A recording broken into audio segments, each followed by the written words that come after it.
rough and stuff with my apple puffs. Hey, welcome. Get your bad self. Hello and welcome back to my channel. I think it's been about 3 weeks since I got in front of the camera, but I know y'all missed me, but I'm here. I'm actually here today with this annoying thing. This is my cousin. Like, comment, and subscribe. Yes, like, comment, and subscribe. Like, I don't know what you're waiting for, but do that now. I don't know where I'm gonna put it, but We'll wait. do that. Okay. Hi everyone, I'm cousin Nikki. I'm here making a special guest appearance. My special guest appearance. So Remy has asked me to do what is this called? A mukbang. Mukbang. Remy has been telling me to do a mukbang, and I'm just like, yeah. And I finally decided I'm gonna do one today. So we're gonna just eat. We got some seafood broils from Crafty Crab, and we're gonna have our seafood broils, and we're actually just gonna we picked some random questions from this game. We are really not strangers. I don't really know her, but I know her, but we're really not strangers. But it's the self-awareness edition, self-reflection edition. Where did you get this from? Actually, a friend of mine sent it to me. I'm very big on reflecting and, self-awareness, and he knows that. So he was like, here, happy birthday. Yeah, I'll find a link to this and I'll put it in the comment section. Yeah, it comes with a journal. Ooh, you see that flavor? Flavor, honey.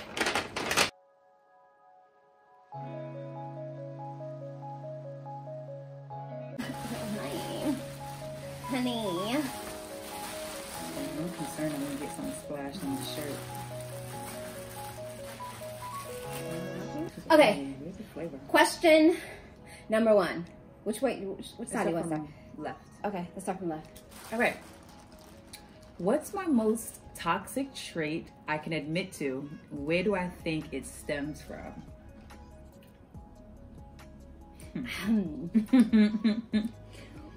My most toxic trait. I think we actually have similar toxic traits. So you never mind. So you're already saying what my toxic trait is? Yeah.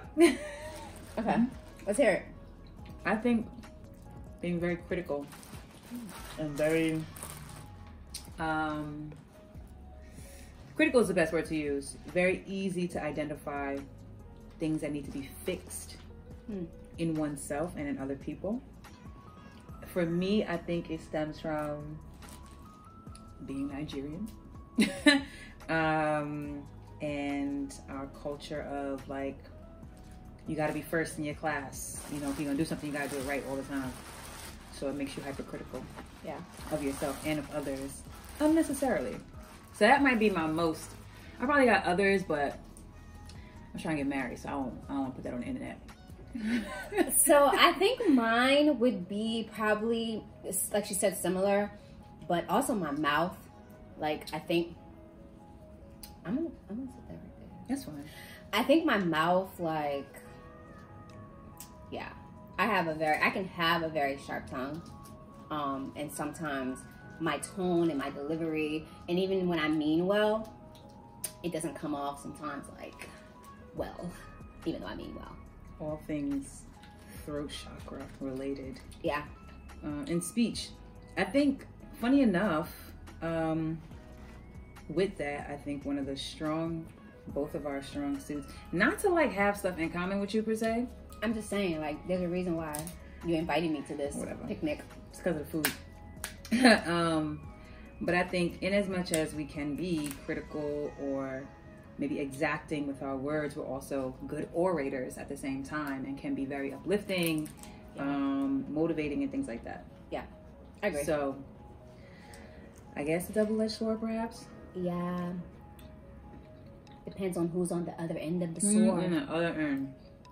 That is true. Sometimes I can just be myself and speak the way that I would speak, and a person who's not sensitive or insecure may handle it different than a person who, I may say something it strike a nerve because it's something that they're dealing with, or maybe they've had history of their family history or abuse or things like that. So maybe my tone can come off as abusive. Right. You know, and it's or triggering. Or triggering, yeah. Yeah, abusive is heavy. No, because I think that it's not heavy. Because I think, especially like you said, as Nigerians, like we say a lot of things that are actually abuse. Like your parents actually, and we don't realize, and we don't categorize it as abuse. It's true. We normalize it, and people grow up with all these issues, and they don't realize because the stuff your parents telling you all your life. So let's call it what it is. It's abuse. I think that's a topic in and of itself. Mm-hmm. You know, the other part of it, and we're going to veer a little bit off with a question, but in terms of how people speak, I think I'm not getting the best of this. I'm getting the best of this, John. Okay. We have to figure this out. Because I'm trying to get it to come out of the... I didn't realize how hungry I was. Oh, I could have told you how hungry I was. I think that, like, sharp tongueness that we develop from our parents, kind of, and also develop a resistance from, is part of the reason why many Nigerians are very successful in the world. We kind of have resilience. This is not to say or imply that other ethnic groups don't have it, but I think that that's a part of it. Like that rough and tumble, rough and stuck with my apple puffs. Hey, get your bad self. Sorry. I think that's all. It's all wrapped up together. It's all wrapped in together. Yeah. I forgot. I think I was reading a book or listening to an audiobook that said like Nigeria is a place where everything is broken. Nothing works, but everything happens. I just thought that was interesting. Yeah. Question number 2. Oh, God. What insecurity has been holding me back the most? None of y'all damn business.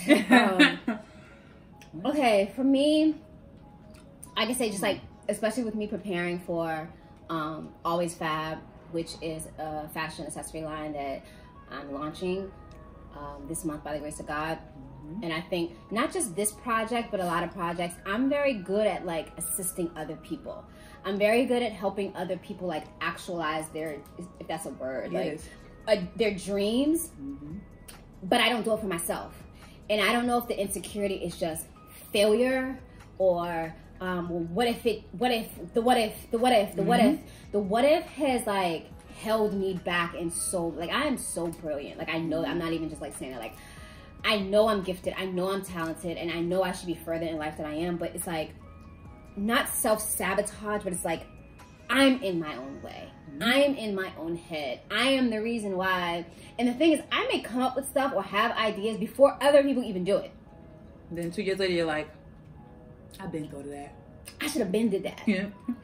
But I'm at the point where I'm like, I don't care. Like, I just want to do. And I don't care if someone else is doing it. I don't care if someone has done it.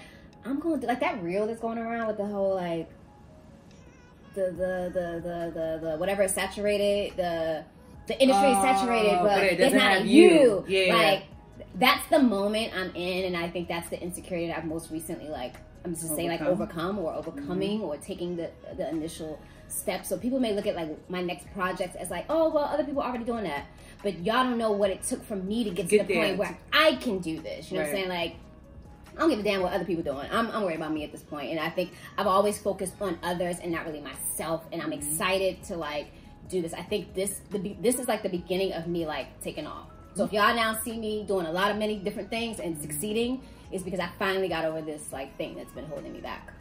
Now top that. It's not a competition. I was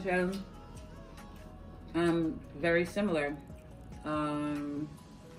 You know, it's very weird. You probably can't see it in the back there, in my Houston apartment. I have a handwritten sign that says you can have anything. What is that? You can have anything, period, as long as you work at it. And I think similarly, the fear of the what if, or better yet, the idea of like, what if someone challenges me and I can't respond? Like, who makes me the expert on this thing, is what has held me back. I have started many things and not completed them. I started writing a book. So my background is in higher education. I work at a prestigious university. In Houston? In Houston.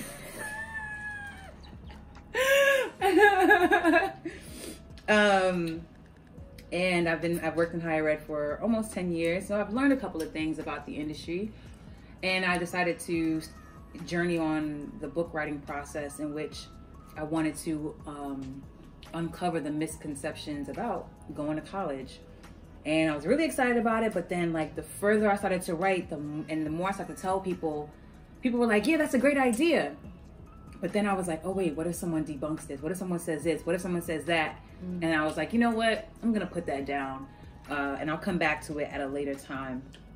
I think similarly, I started a small vending machine company that a certain person has assisted in pushing me in. And it's the same thing, like, you know, just having to get over the fear of what if this doesn't work? What if I look wrong? What if I look like I don't know what I'm talking about? I think that's probably the biggest thing, is like fear of being perceived as not adequate. In whatever it is. So it's like, I'd rather brainstorm with someone else on their ideas or collaborate on something. Yo, you're just like me. Like, why are we so similar? Well, I think back in the day there was this thing called like genetics or whatever. Oh. And, you know.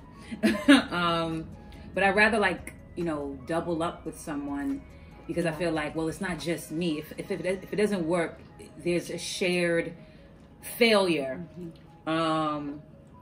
Yeah, and I think about it a lot more often now. Like, if I just choose something and stick with it and be consistent about it, there's no way that it won't be successful. But even that in and of itself takes a lot. And so I hear you when you say like, yo, when you start putting out your projects and things and people are like, oh, other people are doing it. Like when you say the amount of time it took for you to get there is a big deal in and of itself, that really resonates, because like you have to get over yourself. Like, and that's not easy. Like for me, I'm like the vending machine. I have to wake up some days and I'm like, ooh, I got the energy. Let me do a bunch of stuff now. Yeah. And other days I'm looking online. I'm like, I don't know, man. I don't know. Like, I don't got this. I don't have that. Okay. What have my past relationships taught me about myself? Good and bad. Do I have to go first? You don't have to. Okay, what have my past relationships taught me about myself, good or bad? Or good and bad? Well, first of all, it doesn't specify the type of relationship. It doesn't. So, there's that. That's what I'm saying. I would say, I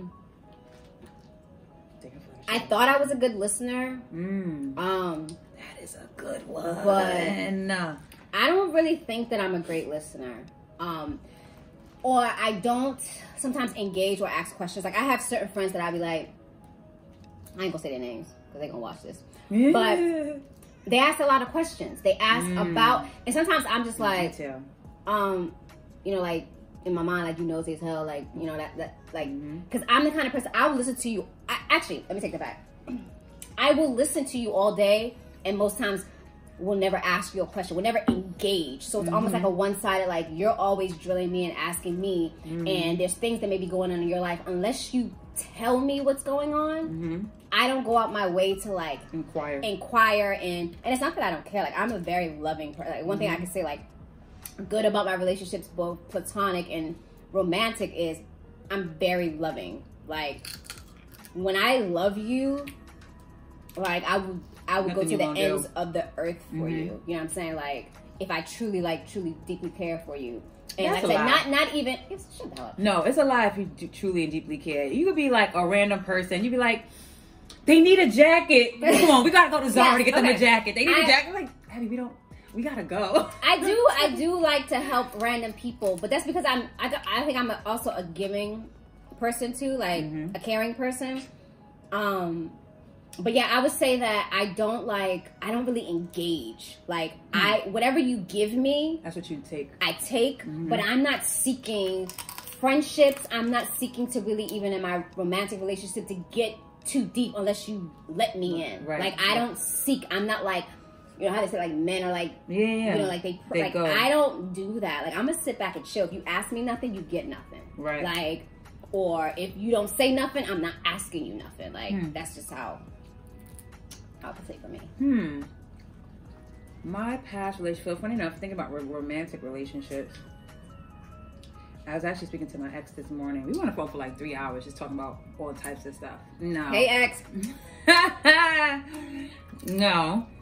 We're good friends.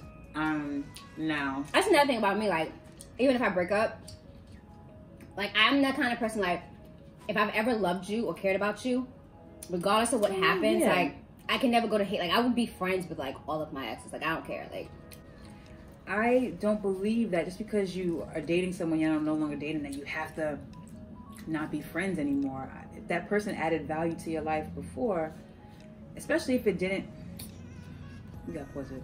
I bet you it's not even an emergency. She calling again? I hate when she does this. Hi guys, I'm sorry. Lottie was like, he wants to take a picture of me with the foil paper. So this is why I had to call you to see what he's calling the foil. How did you know we were together? Y'all look like y'all are related. Duh, we are. Past relationships, and you were talking to your ex this morning. Yeah, we're still good friends. Hi, ex. And just to make a note about that, he and I were remarking on the fact that it should be normalized. It would be nice if it could be normalized that you are friends with your ex and it's platonic and there's no extraness about that, right? If this person added value to your life prior, just because you break up, it doesn't necessarily mean that. Ew, I'm drinking alkaline water. Girl, not in 2021. Yes, you are. I didn't realize. Ew, I'm drinking alkaline water. You wait till Dr. Sebi and the team hear that. Well, Sebi's not alive anymore, but go ahead. I'm sorry. In any event, yeah. So there's that. Choose good people to be in relationships with, so that you don't have problematic exes. Yeah. The end. I've had no problematic ex. Yeah. Like, I could be cool. Either we gonna be cool or we just not gonna talk. We're just not gonna speak, but it's not like, but it's no hate. It's no bad blood. It's like, my ex, I can't stand them. Okay, they not because if they were sexy before, they still always gonna be sexy to me.